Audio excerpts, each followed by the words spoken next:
आज मैं movie jigsaw को एक्सप्लेन करने जा रही हूँ। अगर आप जिक्सो के बारे में नहीं जानते तो पहले आप 100 सीरीज देख लीजिए। लेकिन अगर आपने 100 सीरीज नहीं देखी तो मैं आपको बताती हूँ कि जिक्सो है कौन। जिक्सो असल में एक मास्टरमाइंड पर्सन होता है जो लोगों को उनकी जिंदगी में किए गए गुनाह का बदला देने के लिए उन्हें मुश्किल ट्रैप में फंसाता है। और वो इतनी मुश्किल और ब्रूटल ट्रैप होते हैं कि उनसे निकलना तो इम्पॉसिबल होता है। लेकिन फिर भी जिक्सो लोगों को चांस देता है कि वो इस ट्रैप से निकल जाएं। जिससे होता ये है कि लोगों को अपनी और दूसरे लोगों की जिंदगियों की कदर आ जाती है और इसके बाद वो अपनी लाइफ में क्राइम्स नहीं करते। लेकिन जिक्सो के ट्रैप्स को बहुत ही कम लोग सरवाइव कर पाते हैं। जिक्सो इतनी प्लानिंग से ट्रैप सेटअप करता है कि उसे कोई भी नहीं पकड़ पाता। लेकिन जिक्सो को कैंसर होता है जिसकी वजह से उसकी डेथ हो जाती है। ये मूवी जिक्सो की डेथ के 10 साल बाद की कहानी है, जहाँ पर हम देखते हैं एक पर्सन को जो कि पुलिस से भाग रहा होता है और पुलिस भी उसे पकड़ने के लिए उसके पीछे पड़ी हुई थी। वो आदमी भागता हुआ बिल्डिंग के एक टेरेस पर आ जाता है जहाँ पुलिस उसे चारों तरफ से घेर लेती है। इस पर्सन का नाम होता है एडगर। एडगर के हाथ में एक रिमोट था। वो बताता है कि मेरे पास सिर्फ 17 मिनट है। वो एक पुलिस ऑफिसर की मांग कर देता है कि मुझे वो पुलिस ऑफिसर चाहिए और अगर पुलिस ऑफिसर उसे ना मिला तो वो रिमोट का बटन दबा देगा। तब वही पुलिस ऑफिसर एक डिटेक्टिव के साथ वहाँ पर आ जाता है। वो एडगर से पूछते हैं कि तुम ऐसा क्यों कर रही हो, ये सब करने के पीछे तुम्हारा मोटिव क्या है। जिस पर एडगर कहता है कि मुझे इस पुलिस ऑफिसर को मारना है किसी भी सूरत, और अगर मैंने इसको ना मारा तो मैं मारा जाऊंगा। लेकिन वो पुलिस ऑफिसर एडगर को ही गन पॉइंट कर देता है। वो पुलिस ऑफिसर बाकी पुलिस ऑफिसर्स को कहता है कि उस रिमोट पर निशाना लगाकर उसे ब्लास्ट कर दो। लेकिन रिमोट को शूट करने से पहले ही एडगर उसका बटन प्रेस कर देता है और तभी एक गोली आकर एडगर को लग जाती है, जिससे एडगर मरता तो नहीं लेकिन इंजर्ड हो जाता है। इसके बाद हम देखते हैं कि जिक्सो का गेम स्टार्ट हो गया है, जहाँ पर हम 5 लोगों को देखते हैं जो कि एक खाली रूम में बेहोश पड़े हुए थे और एक कैमरा की मदद से उन पर नजर भी रखी जा रही थी। जब उन लोगों को होश आती है तो वो देखते हैं कि उनके फेसेस को आयरन मास्क से कवर किया हुआ है, जिसके साथ एक चेन बंधी हुई है और चेन की दूसरी साइड सामने डोर से कनेक्ट थी और उस डोर पर तेज धार वाले ब्लेड्स लगे हुए थे। तभी वहाँ पर लगा स्पीकर ऑन हो जाता है और एक पर्सन डरावनी आवाज में बोलता है कि इन 5 ने अपनी जिंदगी में बुरे काम किए हैं जिसकी वजह से वो आज यहाँ पर लाए गए हैं। इस गेम से बचने का उनके पास सिर्फ एक ही सोल्यूशन है, सिर्फ सच बोले और अपने गुनाह को एक्सेप्ट कर ले। इसके बाद वो तेजदार ब्लेड घूमने लगती है, यानी वो एक्टिवेट हो चुकी थी और विक्टिम्स की चेन भी दरवाजे की तरफ खींचती जा रही थी। स्पीकर से फिर से आवाज आती है कि उन लोगों को यहाँ से बचने के लिए अपना थोड़ा सा खून सेक्रीफाइस करना पड़ेगा। वो लोग तेजधार वाले ब्लेड की तरफ उस चेन की मदद से घसीटते जा रहे थे। उन 4 लोगों में एक पर्सन ऐसा भी था जो अभी तक बेहोश था। अभी एक लड़की को याद आता है कि खून को सेक्रीफाइस करने से वो बच सकती है, इसीलिए वो अपना हाथ तेजधार ब्लेड में दे देती है। उसके हाथ से खून बहने लगता है और उसके फेस पर लगा हुआ वो मास्क भी हट जाता है। वो अपने बाकी साथियों को कहती है कि वो भी ऐसा करें। वो विक्टिम्स ऐसा ही करते हैं, अपना थोड़ा थोड़ा खून वो सेक्रीफाइस करके बच जाते हैं। लेकिन जो 5वां पर्सन था वो अभी तक बेहोश ही था, लेकिन फिर उसे बिल्कुल एंड टाइम पर जाकर होश आती है। दूसरी तरफ हम देखते हैं एडगर को जो कि एक हॉस्पिटल में था। अब क्योंकि उसे गोली लगी थी तो वो कोमा में जा चुका था। वहीं पर पुलिस ऑफिसर डिटेक्टिव को बताता है कि एडगर कोई बड़ा क्रिमिनल नहीं था बल्कि छोटा क्रिमिनल था जो कि छोटे मोटे क्राइम्स किया करता था। फिर हम एक जगह पर उस आदमी की बॉडी को लटका हुआ देखते हैं जिसके फेस पर मास्क था। एक डॉक्टर जिसका नाम होता है नेल्सन, वो अपनी असिस्टेंट के साथ उसके फेस से वो मास्क रिमूव करता है। वो देखते हैं कि उस आदमी का तो आधा फेस ही नहीं है। यहाँ देखकर यही लग रहा था कि ये भी जिक्सो का ही काम है। उस डेड बॉडी के अंदर से उन्हें एक मेमोरी कार्ड भी मिलता है जिसमें एक रिकॉर्डिंग थी और वो भी किसी और की नहीं बल्कि जिक्सो की थी। लेकिन ऐसा पॉसिबल कैसे हो सकता है क्योंकि जिक्सो तो 10 साल पहले मर चुका है। वो रिकॉर्डिंग में ये कह रहा होता है कि अब सिर्फ 4 सर्वाइवर रह गए हैं, तो अगर उन्हें बचा सकते हो तो बचा लो। फिर हम देखते हैं चारों विक्टिम्स को जो कि एक दूसरे रूम में आ जाते हैं, लेकिन उनके गलों पर अभी भी चेन लगी हुई थी। उन विक्टिम्स में एक लड़की का नाम था एना और लड़की का नाम था राइन। तभी वहाँ पर जिक्सो का फेवरेट डॉल बिली आ जाता है। बिली पर एक टैग लगा हुआ था जिस पर लिखा हुआ था कन्फेस, यानी अपने गुनाहों को कबूल कर लो। और उन लोगों की गर्दन पर लगी चेन एक बार फिर से खिंचती चली जाती है। उन सभी विक्टिम्स को याद आने लगता है कि उन्होंने अपनी जिंदगी में कौन से गुनाह किए हैं, कौन से बुरे काम किए हैं। उन विक्टिम्स में एक लड़का कहता है कि मैंने एक यंग लड़के को एक बाइक बेची थी, लेकिन वो यंग लड़का 10 मिनट बाद ही एक एक्सीडेंट में मारा गया। विक्टिम लड़का कहता है कि उसमें मेरा कोई कसूर नहीं था।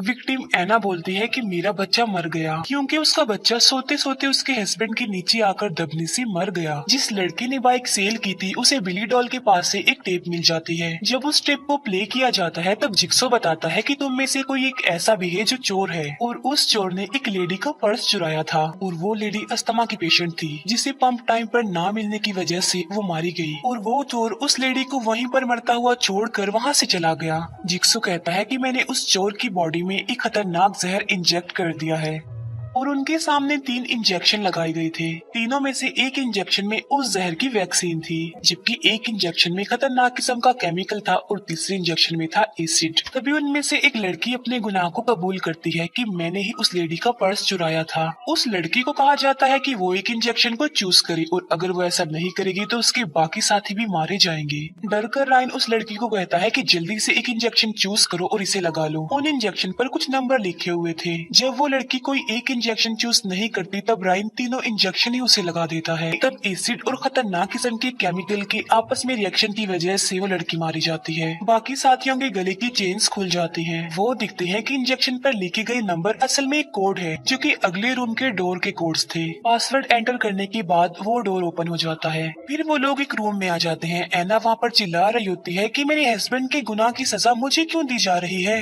वहाँ पर रायन भी इस बात को एक्सेप्ट कर लेता है कि मैं भी बचपन से ही गलत काम करता आ रहा हूँ। इवन मैं अपनी वाइफ को भी धोखा दे रहा हूँ। तभी रायन को एक दरवाजा दिखाई देता है जिस पर लिखा हुआ था नो एग्जिट। लेकिन रायन इन वर्ड्स को इग्नोर करके उस डोर के अंदर चला जाता है और वहाँ जाते ही उसका पाँव एक ट्रैप में फंस जाता है। ट्रैप के नीचे लोहे की वायर्स लगी हुई थी। वहीं पर जिक्सो की एक टेप भी होती है जिसमें जिक्सो कहता है कि तुमने रूल तोड़ा है। वहाँ पर लिखा हुआ था नो एग्जिट, तुम फिर भी अंदर आ गए, इसीलिए तुम्हें तुम्हारे किए की पनिशमेंट तो मिलेगी ही। दूसरी तरफ डॉक्टर नेल्सन और उसकी असिस्टेंट डेड बॉडी को चेक कर रही थी। उन्हें उस डेड बॉडी में से एक ऐसा वायरस मिलता है जो कि पिग्स में पाया जाता है।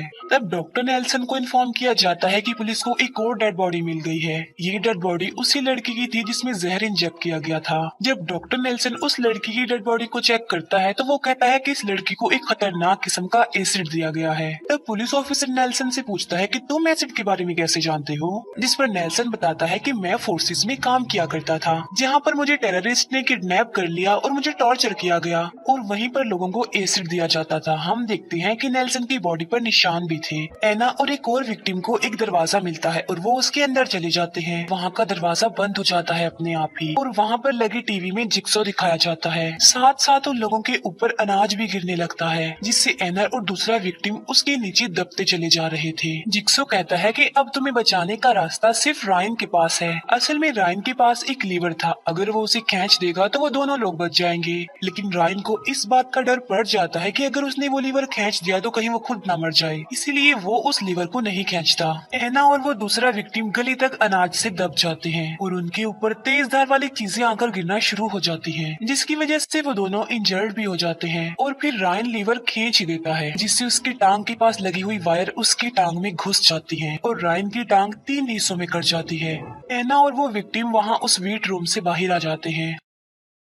पुलिस ऑफिसर डॉक्टर नेल्सन को कहता है कि तुम्हारी असिस्टेंट काफी अरसे से जिक्सो की वेबसाइट पर रिसर्च कर रही है, जो कि काफी अजीब बात है, इसीलिए वो कहता है कि हमें उस पर शक है। रिपोर्ट में बताया जाता है कि मरने वालों के नाखून में से जो खून के सैंपल निकले हैं वो जिक्सो के खून के सैंपल से मैच हो गए हैं और वो रिकॉर्डिंग भी जिक्सो की अपनी ही है। डॉक्टर नेल्सन अपनी असिस्टेंट को बताता है कि पुलिस का शक तुम्हारे ऊपर है। डॉक्टर नेल्सन की असिस्टेंट उसे अपने एक स्टूडियो के बारे में बताती है जो कि उसका एक खास किस्म का स्टूडियो था। वो डॉक्टर नेल्सन को वहाँ पर ले जाती है, मगर वो ये बात नहीं जानते थे कि उन पर डिटेक्टिव नजर रख रहा है। अपने स्टूडियो में जाकर डॉक्टर नेल्सन की असिस्टेंट उसे कहती है कि मैं जिक्सो की काफी बड़ी फैन हूँ, मैं उससे काफी इम्प्रेस हूँ, इसीलिए जिक्सो की किलिंग के टूल्स को रखना मुझे काफी पसंद है। डिटेक्टिव उन दोनों को फंसाने के लिए बाकी टूल्स के साथ उनकी पिक्चर खींच लेता है। एक विक्टिम लड़के को फिर से एक टेप मिलती है। जब वो विक्टिम लड़का उस टेप को प्ले करने के लिए बटन दबाता है तब वो रस्सी के सहारे उल्टा लटक जाता है। जिक्सो की रिकॉर्डिंग भी प्ले हो जाती है। जो लड़का उल्टा लटका होता है वो उसे कहता है कि तुमने अपने गुनाह को बेशक एक्सेप्ट किया है, लेकिन तुमने अपने आधे गुनाह को एक्सेप्ट किया है, आधे को छुपा लिया है। जिस लड़के को उसने अपनी बाइक सेल की थी उसे ये नहीं बताया था कि उस बाइक की ब्रेक्स ही नहीं है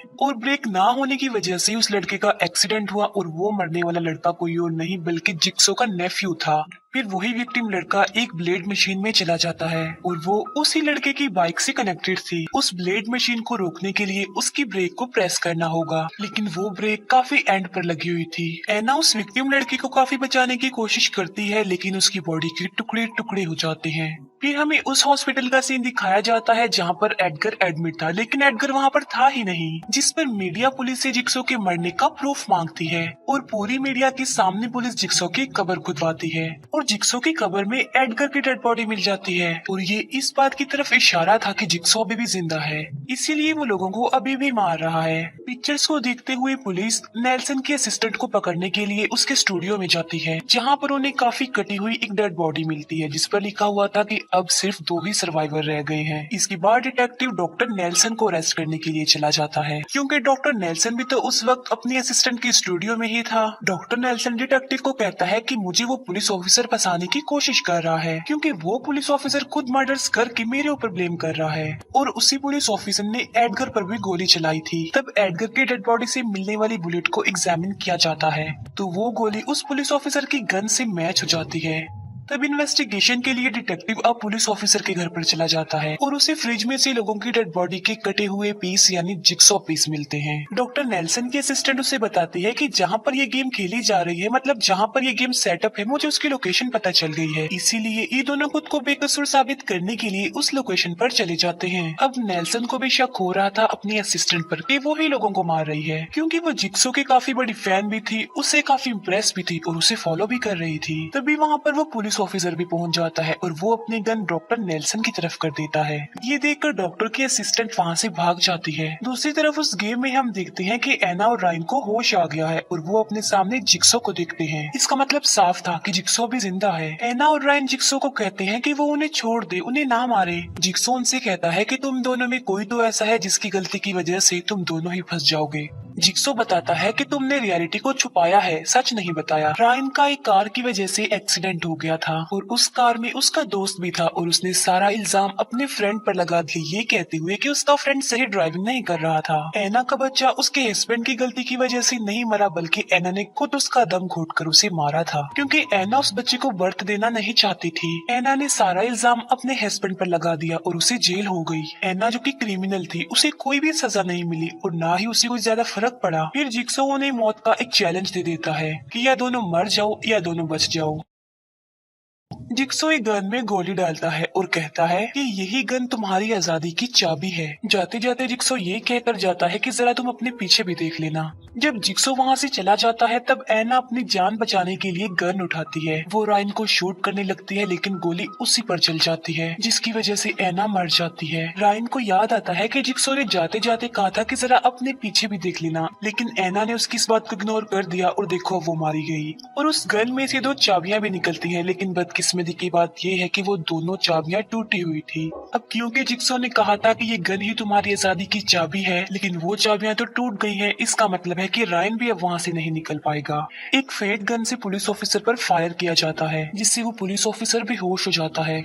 जब पुलिस ऑफिसर को होश आता है तो वो देखता है कि उसके गले पर एक ट्रैप लगाया गया है। उसके सामने डॉक्टर नेल्सन होता है और उसके गले में भी सेम ट्रैप लगा हुआ था। तभी जिक्सो उनसे कहता है कि उनके गले में लेजर कटर है, जो कि उनके सर को क्रश कर देंगे और अगर वो लोग भी बचना चाहते हैं तो उन्हें भी अपने गुनाह को कन्फेस करना होगा, अपने गुनाह को कबूल करना होगा। और ऐसा करने के लिए उनके पास सिर्फ और सिर्फ 1 मिनट का टाइम था।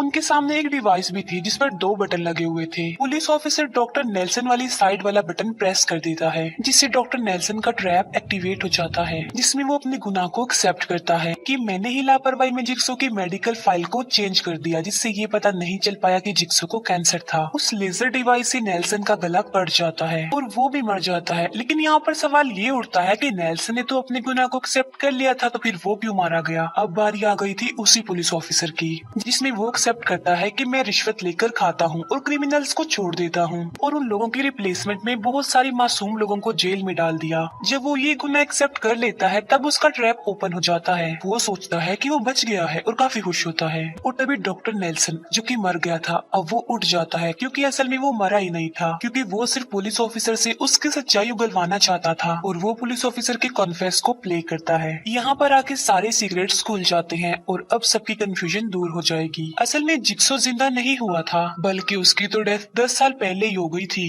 और जो गेम यहाँ पर खेली जा रही थी वो भी प्रेजेंट की नहीं थी, बल्कि वो भी 10 साल पहले खेली गई थी, जो कि जिक्सो नहीं खेली थी। और इस गेम में जो आदमी बेहोश पड़ा हुआ था काफी देर से, वो कोई और नहीं बल्कि डॉक्टर नेल्सन था। उसने जिक्सो की रिपोर्ट को बदल दिया था, इसीलिए जिक्सो ने उसको यहाँ पर ला के रख दिया, मगर मरने से पहले जिक्सो ने उसे बचा भी लिया था।